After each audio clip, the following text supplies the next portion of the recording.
I'm calling to order the Buckman Direct Diversion Board for today, July 11th. And if we could get a roll call, please.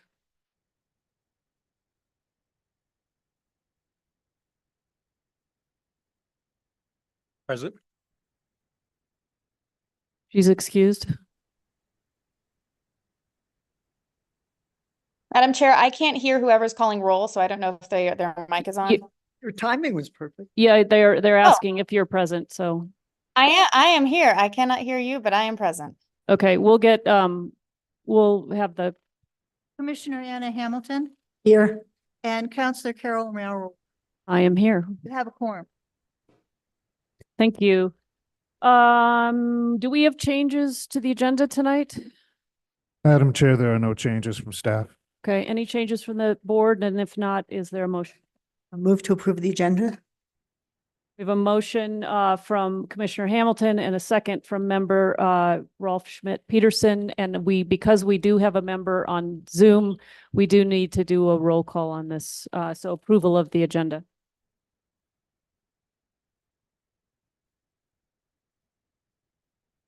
I think you have to speak into your mic. Councillor Cassett, There you go. Yes. Mr. Schmidt-Peterson, Yes. Commissioner Hamilton, Yes. and Councillor Romero Ward. Yes. Motion passes. All right. We are on now to approval of the consent agenda. Are there items that have been pulled from consent? Are there items the board would like to hear? And if not, I guess I should ask, are there any changes to the consent agenda tonight? No? Okay. If there isn't anything to pull off consent, is there a motion? Oh, sorry. Mr. Ives. Thank you, Madam Chair. I'd only had a question on the Daniels Insurance Inc. Amendment number 4. The packet had referenced there is a 10% increase in the I assume premiums for the policy, and it said 6% due to increased exposures. And I'm just curious what those, if that's fire hazard or. Should we pull that one off? So we can pull it would be item 7B or to answer that question. Okay. Any other items? Is there a motion? I move to approve the consent agenda for items A, C, and D. All right, we have a motion and a motion from Commissioner Hamilton and a second from member Schmidt-Peterson to approve the consent agenda as amended, and we'll need a roll call on this. Mr. Schmidt-Peterson, Yes. Councillor Cassett, Yes. Commissioner Hamilton, Yes. Chair Romero Ward. Yes. Thank you. We are on to approval of the minutes from the June 6th meeting. Are there changes to the minutes from staff? No changes, Madam Chair. Any changes from the board? And Madam Chair, Yes. there were a couple of typos that were caught and provided to the recorder, but they're not substantive. Okay. So those have been made. Can I get a motion if there are no changes? Chair, I'll. Second. We have a motion to approve the minutes from June 6th from member Schmidt-Peterson and a second by Commissioner Hamilton. And if we could get a roll call on approval of the minutes, please. Mr. Schmidt-Peterson, Yes. Councillor Cassett, Yes. Commissioner Hamilton, Yes. Chair Romero Ward. Yes. Motion passes. Thank you. All right. We are then on to presentation and informational items. We have the monthly update on BDD operations, and I don't see Randy Segru in the chamber. So Mr. Carpenter, are you going to be doing that update? Yes, Madam Chair. I'll fill in for Mr. Segru. He's out of town. Okay, terrific.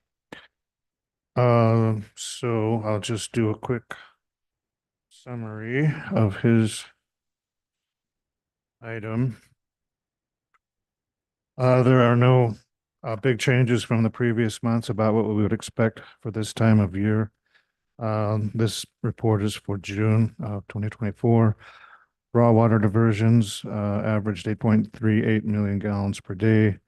Drinking water deliveries to booster stations 4A and 5A averaged 7.02 million gallons per day. Raw water deliveries to Las Campanas through booster station 2A was 1.18 million gallons. The BDD is providing approximately 49% of the water supply to the city and the county. Most of the rest is coming out of Canyon Road, the water treatment plant. And the third item, you can see from Randy's, Mr. Segru's diagram that we're right around where we were last year with our monthly production rates. So with that, Madam Chair, members of the board, I would stand for questions. Okay, thank you. Questions from the board? And Sure. Counselor Cassett, I think your hand is up. No, it is not, but if I. Oh, okay, I'm sorry. It's a smaller hand. I don't know when I can't read that. So, Counselor Cassett, do raise your hand if you want to participate. Member Schmidt-Peterson, you. Oh, Tom Eaglehoff. Oh, welcome, Tom.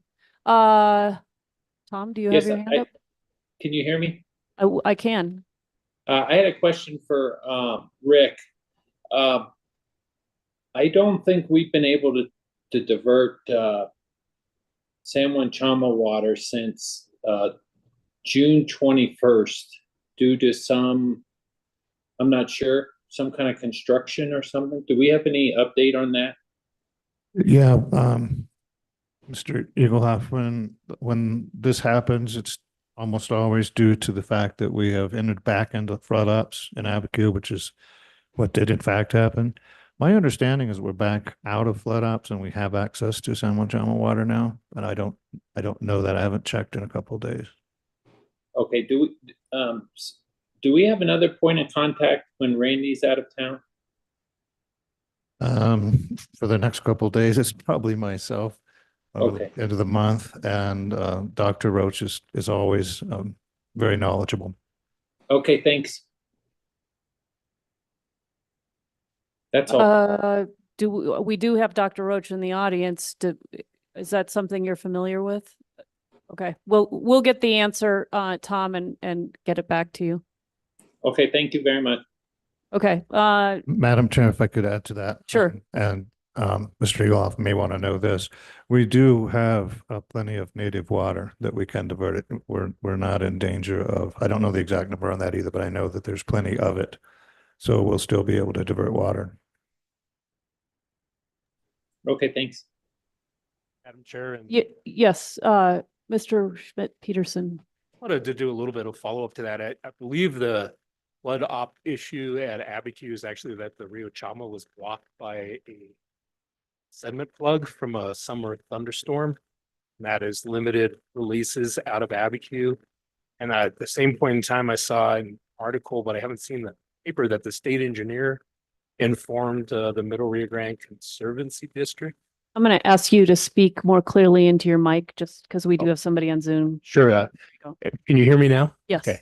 So that for the Middle Rio Grande Conservancy District, that due to the declining flows of the Rio Grande and I believe some compact related delivery issues, that at least the state engineer's office is expressing a concern about deliveries in Telephone Butte. And I was wondering if there's a squeeze at Buckman, but it sounds like the answer is no. You're correct. The answer is no. Okay, other questions from the board? Mr. Ives, Counselor Ives, Thank you, Madam. Member Ives. I never know what to call you. Rick was curious on the third page where they talk about the regional water overview. It references daily metered regional water demand for the month of June 2024 is approximately. Can I get you to speak into your mic as well? You Sorry. certainly can. This is 14.4 million gallons per day. That sounded a little high to me based upon past experience, and was wondering, given what appears to be a very healthy monsoon season, if the Rio Grande is still flowing at 1,000 CFS, why was that high demand? And also, when we say daily metered regional water demand, what factors go into the regional water demand? Thank you for the question, Board Member Ives. Demand has been up. It got hotter sooner. And yes, the monsoons have kind of kicked in. We'd like for more of it, Yes. but that's very recently, and demand has gone back down from that number just recently. As far as the regional demand, what Mr. Segru calls regional water demand, that is contributions from all of the sources, Buckman Wells, City Wells, Canyon Road. And that's just what it's a catch-all phrase. Thank you. Other questions from the board? All right, thank you for that update. We will then move to your update as the facilities manager, Mr. Carpenter, Director Carpenter, Manager Carpenter. I'm having trouble with the names today. And I'll kick it over or kick it back to you. Thank you, Madam Chair. A few things. Major repair and replacement. We did have one unexpected raw water pipeline failure. Total $28,000 that has since been fixed since I wrote this memo, but I'm required to report out that expense to the board. As far as the BDD rebuild project process, we're still working through the RFQ phase that's being evaluated. It's been a little slow going, but we're making progress on that as well. I have listed the current vacancies for the BDD as board members can see. There are quite a few of them. We had kind of an all-hands meeting that included BDD vacancies just yesterday, and we discussed ways to get these filled and filled pretty quickly. But we're working on that.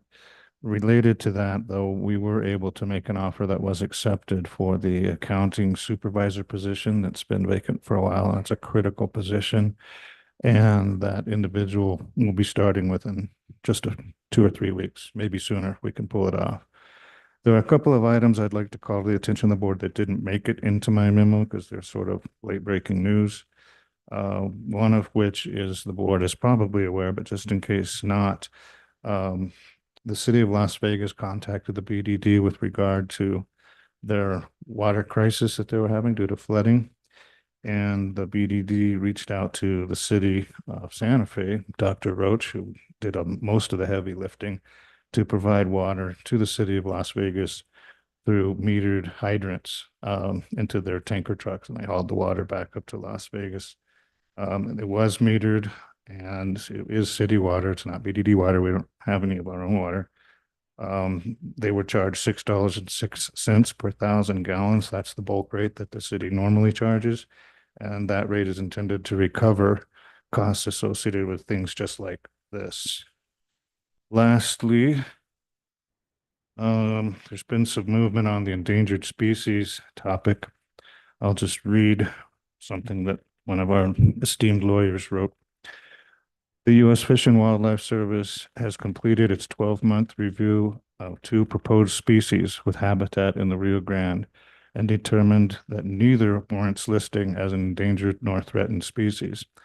According to the notification of findings in the Federal Register, the agency concluded from its review of scientific and commercial information regarding past, present, and future stressors to the species and threats that neither the Rio Grande chub nor the Rio Grande sucker is in danger of extirpation.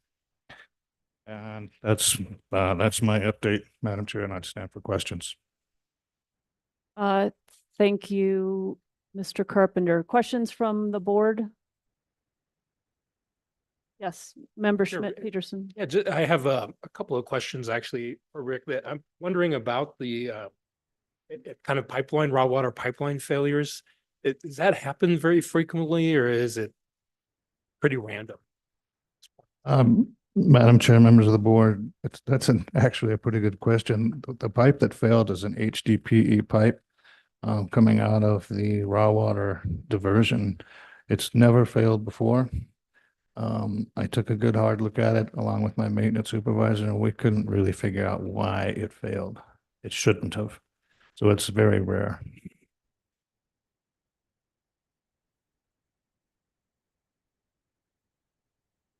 Other questions from the board? Commissioner Hamilton. Okay. So I'm a little surprised and concerned about the endangered species decision. So yeah, would you be willing to say 37 words about the implications for BDD considerations, if there are any? Rick, with your permission, I'll field this. Madam Chair, if I could ask Mr. Harwood to field that question. Thank you. Madam Chair, members of the board, your concern, if I understand it, is what are the implications of these two species not being listed? I need you to speak in the mic, sorry. Yeah, I mean, I think it might be a more diffuse question than what would have been the implications if they had been listed, but I mean. Well, yes, I hope it's clear that because they're not listed, they will not have critical habitat established for them, and we will not be looking at those kinds of reopeners to our environmental permits, nor implications for water operations such as the silvery minnow have exerted on water operations in the Middle Valley, the Upper Valley, and the Lower Valley. So I'll just say from my perspective, Wildlife Guardians filed a comprehensive petition requesting the review. The Interstate Stream Commission, under Rolf's leadership at the time, this is many years ago, of course, provided very detailed comments about issues with some of the studies that have been relied upon and other concerns about data being taken out of context. And so I can only surmise, because it really is a black box, the process that the service goes through when they are making this final warranted or not warranted decision. And they draw upon scientific knowledge from across the country to make recommendations all the way up to the secretary's level. So I can only conclude that those species are not in as bad shape as some had feared, and that some of the environmental conditions that are stressing those species are not as bad as some had feared. And that I should also note that there are a series of conservation agreements that were signed after the requested listing, but before this decision. And those conservation agreements are designed to have intergovernmental coordination on how to support these specific species. And so hopefully that work will go forward, and the sum of which will be the continued health of these two particular species. And it's a fairly definitive answer in the negative. In other words, I think there would have to be a whole bunch of new studies performed in order to provide the foundation for a future requested petition. And we also did talk with the staff at the Interstate Stream Commission, including some very, very experienced fish biologists, whether they thought that the underlying studies that were done that supported this decision were sound, or whether they were attackable. And Rolf knows Rich Valdez well. And the conclusion was that those studies were done in accordance with standard practices. So those seem to be sound review documents. So the sum of all of which is we don't have two other species to wrestle with in managing our diversion, which is welcome news from that perspective. Right, from our, I just wanted to get that out so that we kind of understood that. I appreciate it. Thank you, Madam Chair. Thank you. Thank you, Mr. Harwood. Chair and members of the board. Other questions on the facility manager's report from the board? Sure, just one- Member Schmidt Peterson, yes. So this was answered to some degree by Director Roach at the last meeting, but I just wanted to kind of follow up on it, and just kind of what the kind of bridging strategy is going to be over the next few months with your departure, Rick, and Randy's also. If the double fill position is still available to take over some of these operations. And do believe between Mr. Carpenter and Dr. Roach, the facilities man, or the Water Division Director for the city of Santa Fe, I think you can probably tag team this answer. Madam Chair, if I could ask Dr. Roach to comment on that and follow up. Madam Chair, Member Schmidt Peterson, thank you for the question. So I'll start with the facility manager position. It has been posted and we have 4 eligible applicants. They're all actually internal candidates at this time. The posting is going to stay open until filled. However, Jonathan Montoya, who's our lead at Source of Supply, has agreed to fill in on an interim basis as soon as we can sort of make that official. And he will hopefully spend time at BDD for the latter half of this month with Rick, and then continue to spend time at BDD until the permanent position is hired, to allow sort of for some continuity in what is a fairly significant transition, of course.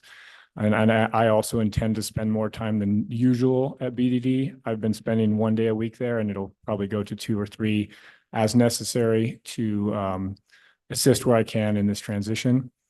And then on the operations superintendent, that position is posted. And the strategy there is I've reached out to all 4 of the lead operators at BDD, asking them if they would be interested in serving an interim basis in that position. And I have an affirmative from a couple of them. I'm waiting for others to think about it. And then we'll make a selection from within that pool based on Rick and Randy's input for somebody to serve in an interim basis in that position as well, while we move forward on a permanent hire there. Great, thank you. Just, I know you said. Commissioner this, but- Hamilton. Thank you. I'm sorry, Madam Chair. Is Randy's position posted already? Madam Chair, Commissioner Hamilton, yes. I thought you said that. I just wasn't, I couldn't. Thank you very much. Yeah, I'm just looking at the list of vacancies, and it's as currently advertised. I don't think his is on that list, right? Madam, this is recent and didn't make it into the. Okay, packet print. so just I guess a note for anybody following that this memo that's in the packet and on PrimeGov does not include the operations superintendent, but as being advertised. But what we've just heard here is that it is now advertised. That's my understanding. And it'll remain open till filled, just like the facilities manager. Is that correct? I think the strategy is to double fill the positions as soon as possible so we can have a smooth transition. And Madam Chair, my understanding also is that it's posted, and based on these questions and my statement in the affirmative, I will confirm that. Okay. Great, thank you. Other questions from the board on this topic or anything else in the facility manager's report? All right, thank you. Thank everybody for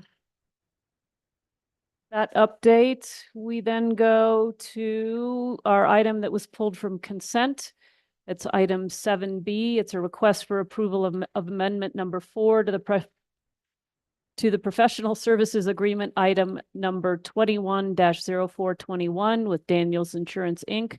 to increase compensation in an amount up to, and I believe, okay, $12,346.39 plus applicable NMGRT for FY25 insurance coverage services. We have Monique Mays, our BDD contracts administrator, here to answer questions. And I believe Member Ives, you have a question related to this item. Thank you, Madam Chair. And hopefully a very simple question. There's a reference in the background section on the memo, 3rd paragraph, that says, it's actually in the 1st paragraph as well, but that there's a 6% increase in exposures. I'm wondering what those are, how they're measured, just a little bit of background. Madam Chair, Counselor Ives, or Mr. Ives. I would have to see, I don't have the policy with me. I would have to check to see exactly which exposures, if they detail any. I could get with our insurance person at Daniels Insurance to ask what exactly the increased exposures were. All he had told me about the increased exposures were that they are industry-wide. And the reason this amendment had to go through is because the number he gave me in May wasn't when he went to do the underwriting, that's when he discovered that there was an increase. So as far as to what those increases are, I am not sure, but he just mentioned that it's an industry-wide sort of increase that they're seeing insurances go up over all areas. Okay, because I'd seen the second reference to a 4% increase in the overall account rate, which seemed to be that sort of industry-wide elevation, which we almost come to expect.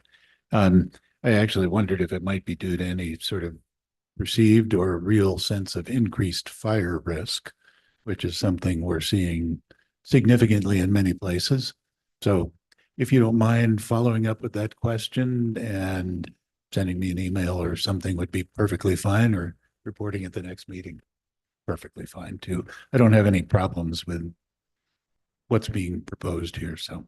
I used his number, so I will reach back out to you and follow up with some further explanation from our insurance. Thank you. And we probably need to follow up with the board generally, and then we'll see if we can incorporate it in one of the reports for the August meeting, so the public is also informed. But it sounds like if you're saying it's an industry-wide thing, it's not a plant specific. Would you like Sorry. to hear from the Daniels Insurance person? Because maybe it would be better to hear. Let's talk about that. Why don't you reach out, see what the answer is? Let's see how complicated it is, because if it's just a, hey, this is the natural increase in providing insurance, then I don't think we need to bother them or the board. But if it's something more specific or more concerning or more complicated, then we'll figure that out. So let's loop back on that.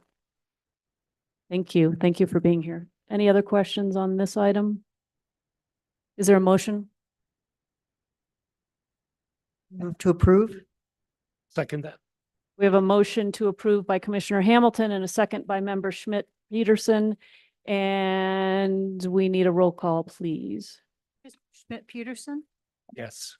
Counselor Cassett, Yes. Commissioner Hamilton, Yes. and Chair Romero Worth. Yes. Motion. Thank you. All right, we have an action item, a discussion and action item, request formal adoption of the FY 2025 annual operating budget. And we have, again, Rick Carpenter, the facilities manager, here tonight to address this item. And I think it might be helpful if you just help us understand kind of the process by which we go through approving this budget, as this board represents two jurisdictions, the city and the county, and the process. It's a little bit cumbersome that has to happen in order to get an approved budget. Yes, Madam Chair, members of the board, I'd be happy to do that. It is a little cumbersome and a bit odd. It's unique to the BDD. This is really just the last stage in a formality to get the budget approved. So it was originally passed by this board in March of 2024. We're pretty happy about that because that's pretty early in the year for us. And then it was recommended by this board to the city and the county for approval in their own respective budgets. They have done that. And in accordance with the JPA that provides guidance to this board, the budget is required to come back to this board for formal adoption, which is the subject of this item in your packet. So staff is requesting and recommending approval of the annual BDD operating budget for 2025. And I think the only thing that's probably changed in here is that the salary increases are now here, correct? That was the single largest change, nothing really. Right, because that when we first saw this, that had not yet been determined in the city's budget. And since BDD employees are city employees, that was kind of there was a placeholder there, but not an official number yet. Exactly. So that's the only significant change. Okay. Are there questions on this budget?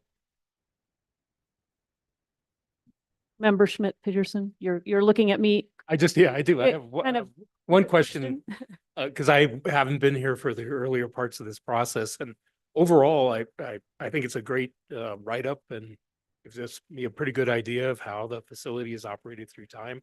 And I just wanted to remark, from my experience at the ISC previously, particularly in the last 3 years, where everything was costing a whole lot more money. This is really quite remarkable because it's actually holding relatively flat line with slight increases and so on.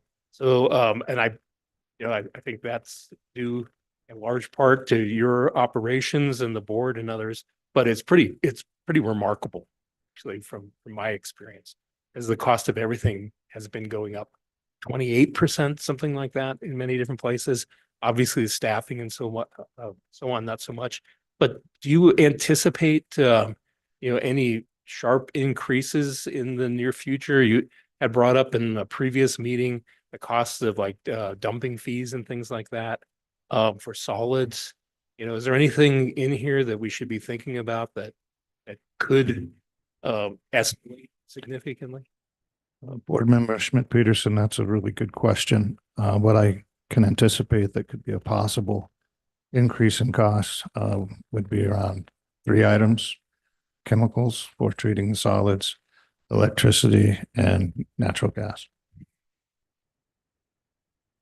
And I would just add that that's based too kind of on our historical experience, that is where we have been seeing increases.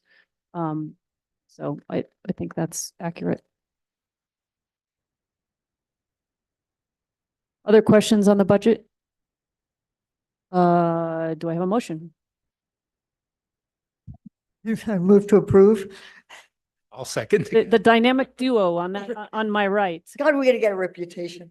Commissioner Hamilton moves to approve the budget for FY25. Member Schmidt Peterson made the second, and we need another roll call vote, please. Mr. Schmidt Peterson, Yes. Counselor Cassett, Yes. Commissioner Hamilton, Yes. and Chair Romero Worth. Yes. Motion passes. All right. Thank you. We are on to matters from the public. Hello, Mr. Public. This is Jay Lazarus with GGI. How are you? I'm well, thank you, Chair.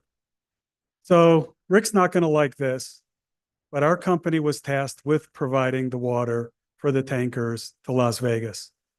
Rick doesn't like taking the credit, but Rick, Bernie, and Jesse, I can't thank enough for helping us.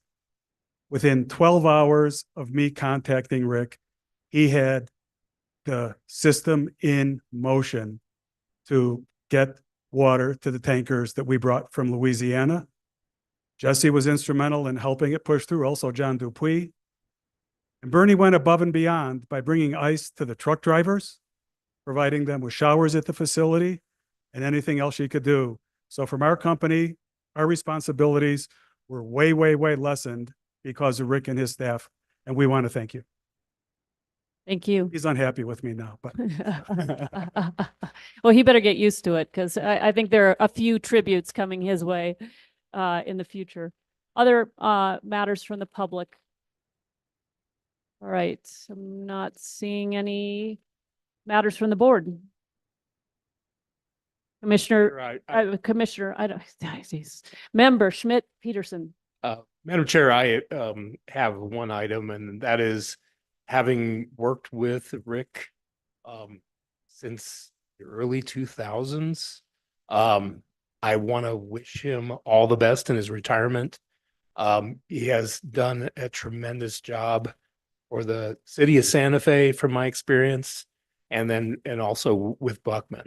And there's a number of stories that be better told in other places, but I really believe from my experience, as working at the ISC on Rio Grande issues, Rick, with help from Kyle and a number of others, for the planning, the permitting and the building of Buckman.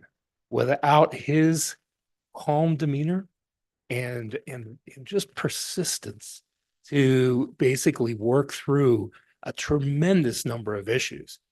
I don't think if the project would have been completed, at least at the time that it was. And it was an amazing job. And I just want to acknowledge that, Rick, and your just continued dedication to this project and the water supply for all of Santa Fe and the county pieces. It really has made a positive difference. So thank you very much.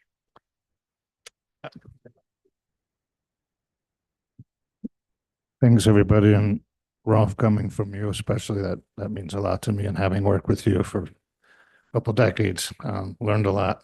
We did a lot together, got a lot accomplished, so right back at you. I want to let everyone know that we will be doing a retirement party for Rick so that we can make these tributes to his legacy, his tenure, his important work that you've done with the facility. We will be, I believe, noticing that gathering because we all will be together. And at not in this room, but I know Commissioner Hanson was sad to not be here tonight, which because I believe this is your last meeting.